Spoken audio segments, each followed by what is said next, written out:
यसलाई पढिदिनुहोस् सबैजनाले ल एकचोटि हामी सबैजनाले पढ्नेछौँ 1 2 3 यस कारण परमका पाए अनुसार हामी सबै मानिसहरूलाई गर्दै जाउँ विशेष गरी तिनीहरूको जो हाम्रो विश्वासका परिवारका हालेलुया हुन्छ। हाम्रो आज वचनको टपिक के थियो, के पोस्ट गरेको थियो, कतिजनाले हेर्नुभयो?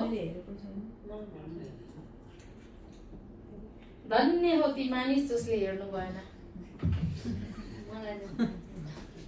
धन्य हो त्यो मानिस जसलाई हेर्नको निम्ति प्रभुले फेरि पनि सहायता गर्नुहुनेछ। हालेलुया हुन्छ। हामीले यहाँ हेर्दै गर्दाखेरि कुन कुरालाई देखेको छौँ, हामीले हेडिङमा के लेखेको छौँ, हेडिङमा के लेखेको छौँ तपाईले एकजनाले हेरेर पढिदिनुस्, एकजनाले हेरेर पढिदिनुस्, ध्यान केन्द्रित नगर्नुहोस् ल, आउने आउँदै गर्छ, बस्ने बस्दै गर्छ, हेडिङ हेरेर पढिदिनुस्।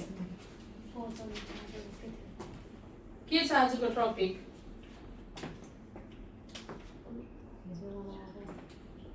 मेरो स्टेटसमा गएर हेर्नुहोस् तपाईहरुले के लेखेको छ त्यहाँ शीर्षकमा। हामीले किन पोस्ट गर्छौं थाहा छ?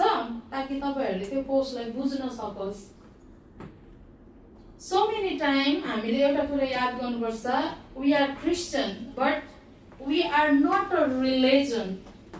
बुझ्नुभयो नि? हामी चाहिँ के हैनौ, धर्म हैनौ। पुरा दुनियाँले भन्छ क्रिस्चियन धर्म। तपाईले यदि आफ्नो परमेश्वरको वचनलाई गरिएको हरेक कुरालाई ध्यान दिनु भएन भने तपाई कहाँ हुनुहुन्छ? धर्ममा हुनुहुन्छ। क्रिस्चियन केमा? धर्ममा तपाई हुनुहुन्छ, रिलेसनमा हुनुहुन्न। त्यसले गर्दा Christianity is not a religion but Christianity is a relationship with the God. Amen.